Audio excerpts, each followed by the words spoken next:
Hello student, welcome to lesson planner channel. তো আজকে আমরা সপুষ্পকের যৌন জননে পরাগযোগ পদ্ধতিটা একটু পড়ি, মানে আলোচনা করি। তো পরাগযোগ বলতে আমরা কি বুঝি?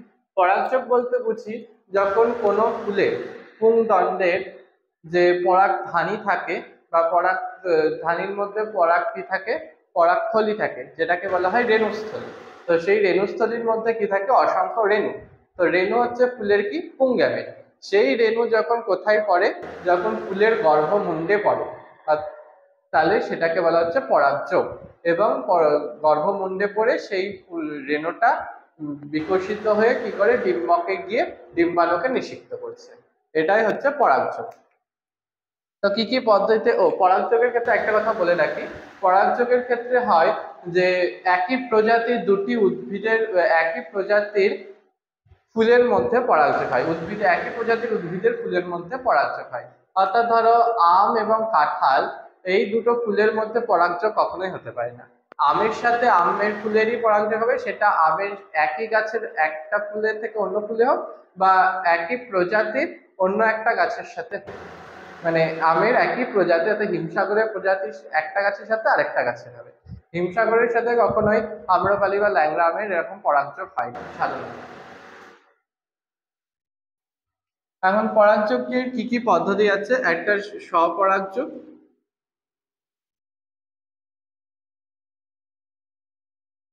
আর একটা হচ্ছে ইতর পরাগযোগ।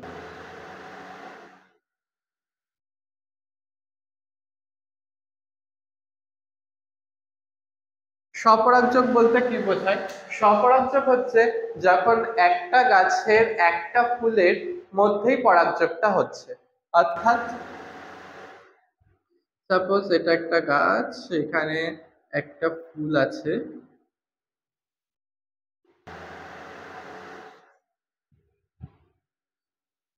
এখানে একটা গর্ভকেশর চক্র, আর এগুলো হচ্ছে পুংকেশর চক্র, আর এটা হচ্ছে গর্ভকেশর চক্র। এখানে একটা ফুল আছে আর এখানে একটা ফুল আছে।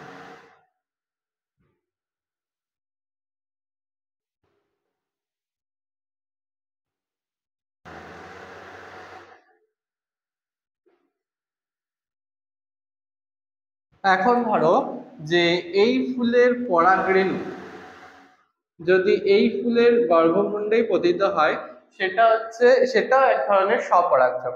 এটাকে কি বলা হচ্ছে? অটোগ্যামি।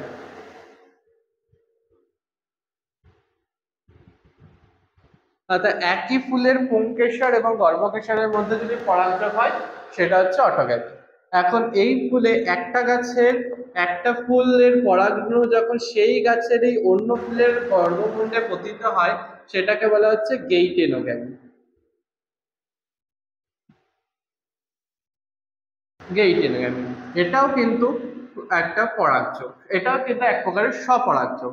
কিন্তু পার্থক্য হচ্ছে যে একটা গাছের একই ফুলের পুংকেশর গর্ভকেশরের মধ্যে পরাগযোগ হলে অটোগামী, এবং একটা ফুলের রেণু যখন একই গাছের অন্য ফুলের গর্ভমুণ্ডে পতিত হচ্ছে, সেটা হচ্ছে গেইটেনোগ্যামি। আর ইতর পরাগযোগের ক্ষেত্রে কি হচ্ছে? ইতর পরাগযোগের ক্ষেত্রে দুটি ভিন্ন গাছের দুটো ফুলের মধ্যে পরাগযোগ হচ্ছে। অর্থাৎ একটা গাছের একই প্রজাতির দুটো ভিন্ন গাছের মধ্যে কি হতে হয়? পরাগযোগ সবসময় ইতর পরাগযোগে একই প্রজাতির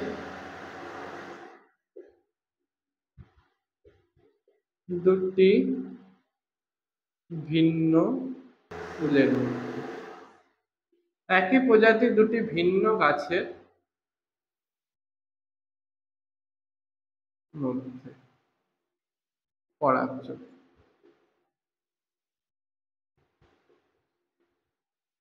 একই প্রজাতির দুটি ভিন্ন গাছের মধ্যে পরাগযোগ, সেটা হচ্ছে ইতর পরাগযোগ। আর স্বপরাগযোগ একই গাছের দুটি ভিন্ন ফুল বা একই ফুলের মধ্যে পরাগযোগ। একই ফুলের মধ্যে হলে অটোগামী, দুটো ভিন্ন ফুলের মধ্যে হলে গেইটেনোগামী। এটা হলো স্বপরাগযোগ এবং ইতর পরাগযোগ। এবং এর কিছু পার্থক্য আছে, যেমন স্বপরাগযোগের ক্ষেত্রে দুটোর ক্ষেত্রেই বাহকের, ইতর পরাগযোগের ক্ষেত্রে তো বাহকের প্রয়োজন অবশ্যম্ভাবী, যেহেতু এক গাছ থেকে অন্য গাছে বাহিত হচ্ছে। আর স্বপরাগযোগের ক্ষেত্রেও বাহকের প্রয়োজন হয়, এক্ষেত্রে বেশিরভাগই বায়ুবাহিত হয়, এছাড়াও পতঙ্গ বাহিত হতে পারে। তো মেন পার্থক্যটা কোথায় দাঁড়াচ্ছে? সেটা হচ্ছে স্বপরাগযোগের ক্ষেত্রে কি হয়, স্বপরাগযোগের ক্ষেত্রে নিজ বংশের বৈশিষ্ট্য ধারা অক্ষুণ্ণ থাকে। নিজ বংশের বৈশিষ্ট্য ধারা অক্ষুণ্ণ থাকে, অর্থাৎ একটা গাছেরই একটা ফুলের মধ্যে বা দুটো ফুলের মধ্যে পরাগযোগ হচ্ছে, সেটা একটা গাছেরই, সেক্ষেত্রে সেই গাছেরই বৈশিষ্ট্যটা পরবর্তী জেনারেশনে অক্ষুণ্ণ থাকছে, অর্থাৎ এক্ষেত্রে বাইরের কোনো বৈশিষ্ট্য এসে মিলিত হচ্ছে না। কিন্তু ইতর পরাগযোগের ক্ষেত্রে কি হয়, ইতর পরাগযোগের ক্ষেত্রে বাইরেতে দুটো ভিন্ন বৈশিষ্ট্যের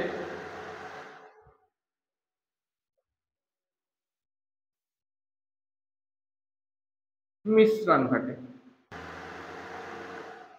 দুটি ভিন্ন বৈশিষ্ট্যের মিশ্রণ ঘটে। কিভাবে ঘটে, অর্থাৎ একটা গাছের একটা ফুলের সাথেও একই প্রজাতি অন্য একটা গাছের ফুল যখন পরাগযোগ হচ্ছে, সেক্ষেত্রে কি হয়, দুটো বৈশিষ্ট্য, এই গাছের বৈশিষ্ট্য এবং ওই গাছের বৈশিষ্ট্যের মধ্যে মিশ্রণ ঘটছে, অর্থাৎ দুটো ভিন্ন বৈশিষ্ট্যের মিশ্রণ ঘটছে। আর একটা এর ক্ষেত্রে একটা বৈশিষ্ট্য, বা যদি ধরো এটাকে বলতে পারো যে অপকারিতা যে স্বপরাগযোগের, সেক্ষেত্রে কি হয়, যে পরবর্তী বংশধরে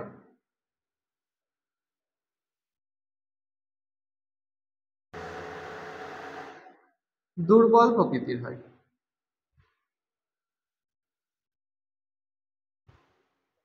তাহলে পরবর্তী বংশধরকে দুর্বল প্রকৃতির হয় বলতে, যখন একটা বৈশিষ্ট্যেরই বংশ পরম্পরায় ইয়ে করতে থাকে, বংশানুসরণ ঘটতে থাকে, তো সেক্ষেত্রে কি হয়, সেই পরবর্তী জেনারেশনের উদ্ভিদগুলির যে বংশ বিস্তার করার ক্ষমতা সেটা লোপ পায়, রোগ প্রতিরোধ ক্ষমতা সেটাও লোপ পায়, তারপরে নতুন মানে ফল সৃষ্টির যে ক্ষমতা সেটাও লোপ পায়, অর্থাৎ অধিক পরিমাণে ফল সৃষ্টির ক্ষমতা সেটাও লোপ পায়।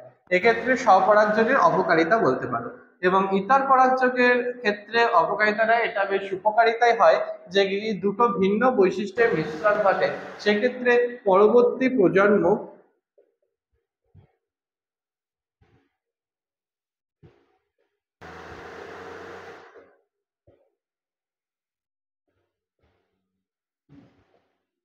পরবর্তী প্রজন্মের উদ্ভিদগুলি কি হয়, সবল হয়।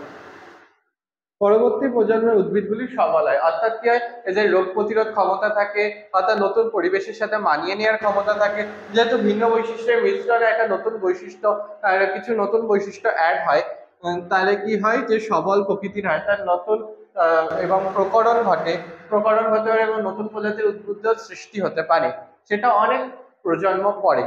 কিন্তু এই পরবর্তী খুব কাছাকাছি প্রজন্মগুলিতে কি হয়, উদ্ভিদগুলি সবল হয়, রোগ প্রতিরোধ ক্ষমতা বৃদ্ধি পায়, ফল উৎপাদন ক্ষমতা বৃদ্ধি পায়। এগুলো হচ্ছে ইতর পরাগযোগের সুবিধা, এবং স্বপরাগযোগের এটা অসুবিধা। এই গেল ইতর পরাগযোগ এবং স্বপরাগযোগের মধ্যে একটা তুলনামূলক আলোচনা। এরপরে আমরা আসবো পরাগযোগের কিছু পদ্ধতি নিয়ে, যে বায়ু পরাগী, পক্ষী পরাগী বা জল পরাগী ইত্যাদি যে বায়ু পরাগযোগের মাধ্যম, সেগুলো নিয়ে একটু আমরা আলোচনা করি।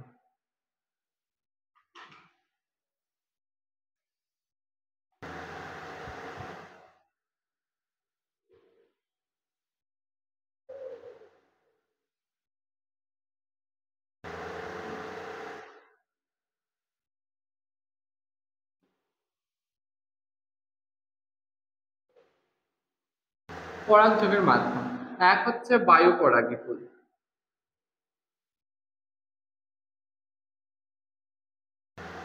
তো বায়ু পরাগী ফুলের উদাহরণ কি, খুবই সহজ উদাহরণ, যেটা হচ্ছে গম, ধান প্রভৃতি, এই যে সব শস্য চাষ হয়, জোয়ার ইত্যাদি, বায়ু পরাগী ফুল। তো এক্ষেত্রে কি হয়, বায়ু পরাগী ফুলগুলো দেখলেই তোমরা ওর বৈশিষ্ট্য বুঝতে পারবে, যে এর পুংদণ্ড এবং গর্ভদণ্ড কি হয়, বড় বড় অর্থাৎ লম্বা লম্বা হয়, খুবই লম্বা লম্বা হয়, পরাগরেণুগুলি খুব হালকা হয়, যাতে বায়ুতে ভেসে থাকতে পারে। তাহলে কি বায়ু পরাগী ফুলের কিছু বৈশিষ্ট্য তোমাদের জেনে রাখতে হবে। কি কি বৈশিষ্ট্য, এক নম্বর হচ্ছে পরাগরেণুগুলি খুব হালকা হয়।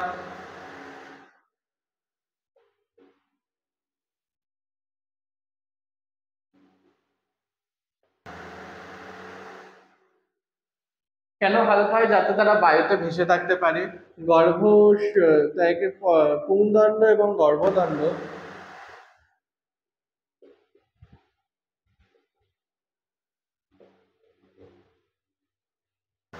লম্বা হয়। গর্ভমুণ্ড কি হয়? আঠালো প্রকৃতি।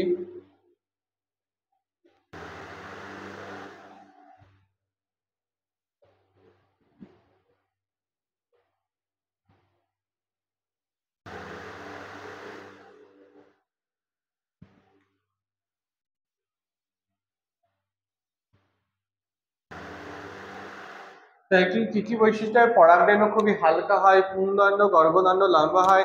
গর্ভমুণ্ড কি হয়? আর যেখানে পরাগরেণু এসে আবদ্ধ হয় সেটাকে আঠালো প্রকৃতির লোমশ হয় এবং কক্ষল যুক্ত হয়। আর ফুলগুলো তো বায়ু পরাগী ফুল, যেহেতু তাই জন্য ফুলের কোনো বর্ণের দরকার হয় না, উজ্জ্বল বর্ণের দরকার হয় না, কারণ এদের পতঙ্গকে আকৃষ্ট করার কোনো ব্যাপারই নেই, কোনো কারণ নেই। তো সেক্ষেত্রে ফুলগুলি খুব অনুজ্জ্বল প্রকৃতির হয় এবং বিশেষ কোনো গন্ধও থাকে না। দুই হচ্ছে বায়ু জল পরাগী ফুল। জলপরাগী ফুল পাতা ঝাঁঝি, পাতা শ্যাওলা।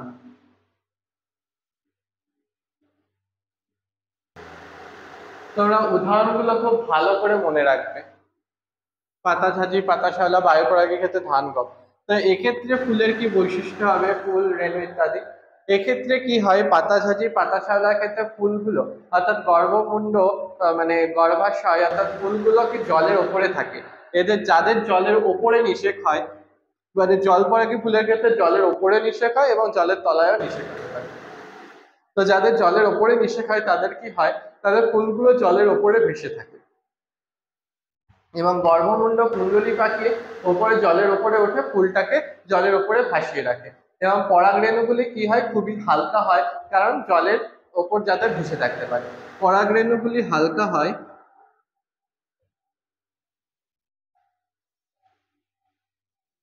ও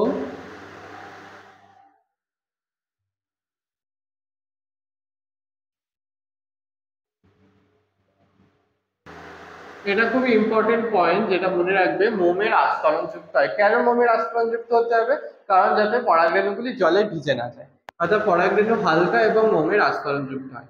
তো এই ক্ষেত্রেও যেহেতু জলপরাগের ক্ষেত্রে কোনো পতঙ্গের ভূমিকা নেই, কাউকে আকৃষ্ট করার ব্যাপার নেই, সেক্ষেত্রে ফুলগুলো অনুজ্জ্বল হয়, বর্ণহীন হয়, গন্ধহীন হয়। যেমন পরাগরেণুগুলো কি হয়? হালকা প্রকৃতির হয় এবং মোমের আস্তরণ যুক্ত হয়। এবং ফুলের বাকি যে অংশগুলো আছে, দলমণ্ডল, বৃতি, গর্ভকেশর চক্র, পুংকেশর চক্র, সেগুলো মোমের আস্তরণ যুক্ত হয়। এই গেল বায়ুপরাগী এবং জলপরাগী ফুল। উদাহরণ হচ্ছে বায়ুপরাগীতে ধান গম, জলপরাগীতে পাতা ঝাঁঝি, পাতা শ্যাওলা। এবারে আমরা আসি প্রাণী পরাগী, মানে যেগুলোর ক্ষেত্রে বাহকের প্রয়োজন হয়, যেমন প্রাণী বাহকের প্রয়োজন হয়, সেগুলোর ক্ষেত্রে আমরা আসি।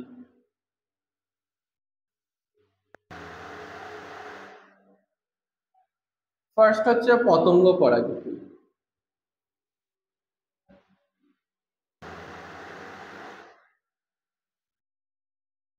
পতঙ্গ পরাগী ফুল পতঙ্গ যেমন পিঁপড়ে, মৌমাছি, বোলতা, এছাড়াও বিভিন্ন পতঙ্গ আছে, সেই সব পতঙ্গ পরাগী ফুলকে কি বলা হয়?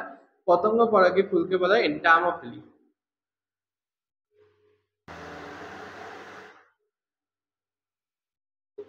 উদাহরণ কি?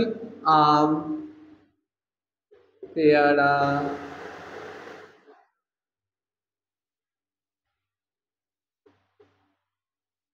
পেঁপে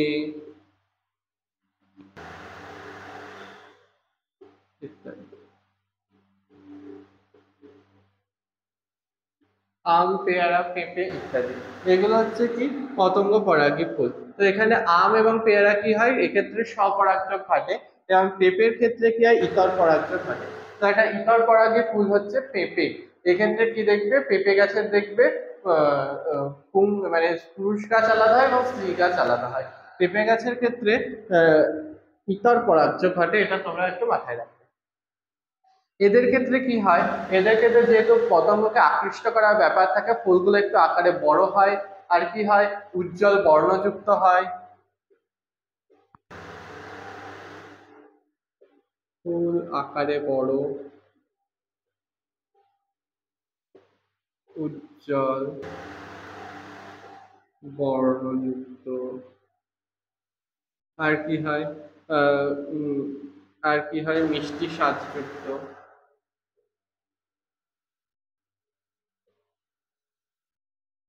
ফুলগুলো যে আকারে গন্ধযুক্ত, উজ্জ্বল বর্ণ, মিষ্টি স্বাদযুক্ত এবং গন্ধযুক্ত হয়, এবং পরাগরেণুগুলিতে কি থাকে, অনেক সময় যেগুলো মৌমাছি খায় সেগুলো হচ্ছে মধু থাকে ফুলে, এর জন্য মিষ্টি স্বাদযুক্ত হয়, এবং পরাগরেণুগুলি বিভিন্ন পতঙ্গের খাদ্য হিসাবে ব্যবহৃত হয়।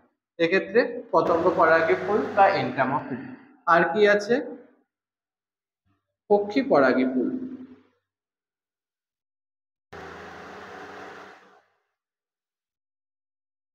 বা কি বলে অর্নিথোফিলি।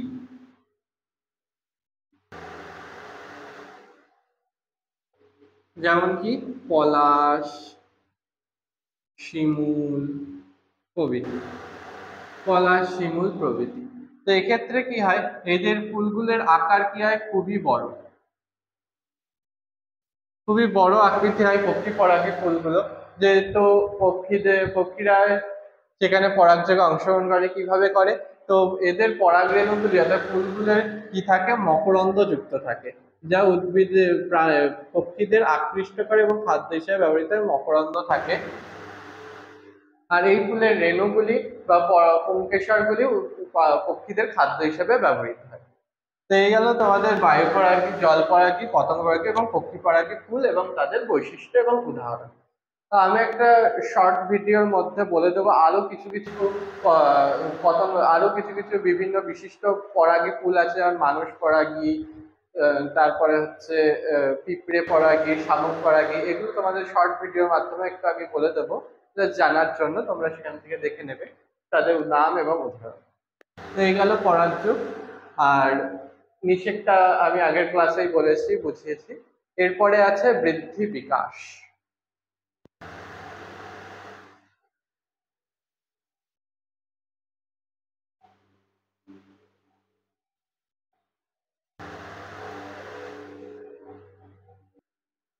এবারে আমরা করব বৃদ্ধি এবং বিকাশ।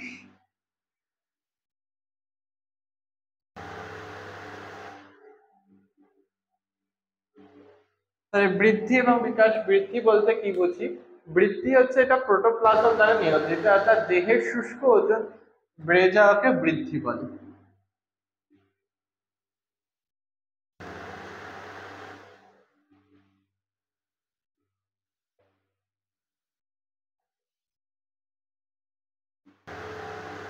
দেহের শুষ্ক ওজনে বেড়ে যাওয়াকে বলে বৃদ্ধি। এটা প্রোটোপ্লাজম দ্বারা নিয়ন্ত্রিত, অর্থাৎ একটা কোষ যখন আকার এবং আয়তনে বেড়ে যায়, অর্থাৎ বৃদ্ধি বেড়ে থাকে, অর্থাৎ মাইটোসিস প্রক্রিয়ায় যখন একটা নতুন কোষ সৃষ্টি হয়, সেটা কি থাকে, সেটা যখন জি1 দশা থেকে এসে এবং জি2 দশায়, জি1 দশাতে থাকতে থাকতে সেটা কি হয়, কোষটা আকৃতিতে বড় হতে থাকে, অর্থাৎ প্রোটোপ্লাজমের আয়তন বৃদ্ধি পায়। সেক্ষেত্রে দেহের শুষ্ক ওজন বৃদ্ধি পায়, সেটা হচ্ছে বৃদ্ধি। এবং বিকাশটা কি? বিকাশ হচ্ছে যখন কোষ সমষ্টি গুলো নতুন অঙ্গ প্রত্যঙ্গ সৃষ্টি করে।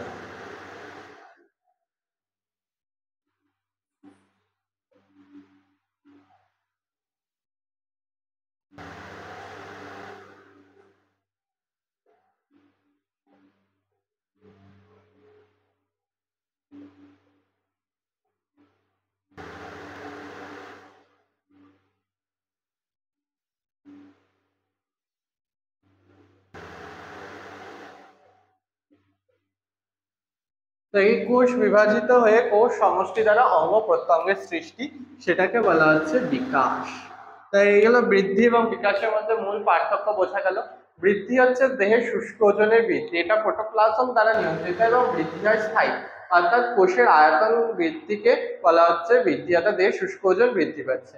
আর বিকাশ হচ্ছে কোষের বিভাজিত কোষ সমস্যায় নতুন অঙ্গ প্রত্যঙ্গ সৃষ্টি। যেমন একটা সদ্যজাত শিশুর আস্তে আস্তে কি গঠিত হচ্ছে, ফুসফুস, তারপরে কিডনি, লিভার প্রভৃতি গঠিত হওয়াকে বলা হচ্ছে বিকাশ। এবং সে আস্তে আস্তে বড় হচ্ছে, অর্থাৎ বিকাশের পথে যাচ্ছে, তার সাথে সাথে বৃদ্ধি এবং বিকাশ দুটোই সমানভাবে চলছে। তো এখন তোমাদের বইতে আছে মানব বৃদ্ধি বা মানব বিকাশের দশা। তো সেটা আমরা একটু পরপর দেখি। তো আগে একটা বলে রাখি, মানব বিকাশের দশা স্টাডিকে কি বলা হয়, জেরেন্টোলজি বলা হয়।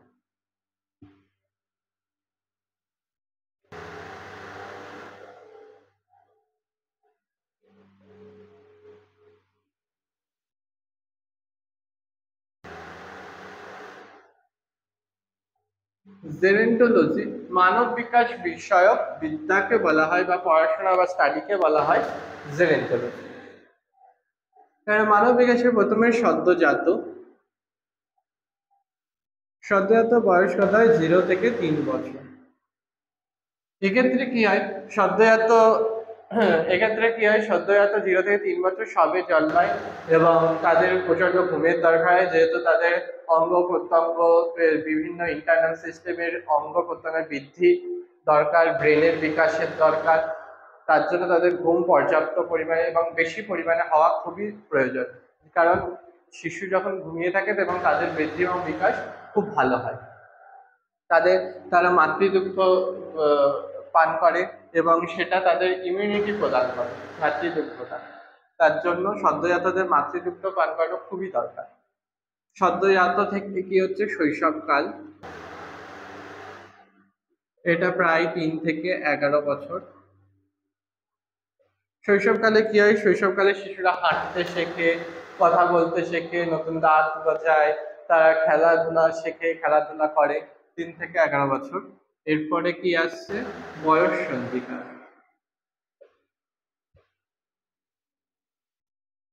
এটা 12 থেকে 20 বছর। বয়স সন্ধিকালে কি হয় বয়স সন্ধিকালে স্ত্রীদের ক্ষেত্রে কি হয় তাদের যৌন বৈশিষ্ট্যগুলো প্রকাশ পায়, স্তন বৃদ্ধি পেতে থাকে, যৌন বৈশিষ্ট্য প্রকাশ পায়। তারপরে দেহ কোমল হয়, দেহের মানে ত্বকের তলায় মেদের পরিমাণ বৃদ্ধি পেতে থাকে। আর ছেলেদের ক্ষেত্রে তো পুরুষদের ক্ষেত্রে কি হয় বালকদের ক্ষেত্রে তারা আস্তে আস্তে পরিণত লাভ করতে থাকে, তাদের যৌন বৈশিষ্ট্যগুলো প্রকাশ পেতে থাকে, অর্থাৎ দাড়ি গোঁফ গজাতে শুরু করে এবং দেহ পেশিবহুল হতে থাকে। এরপরে আসছে পরিণত, 20 থেকে 60 বছর।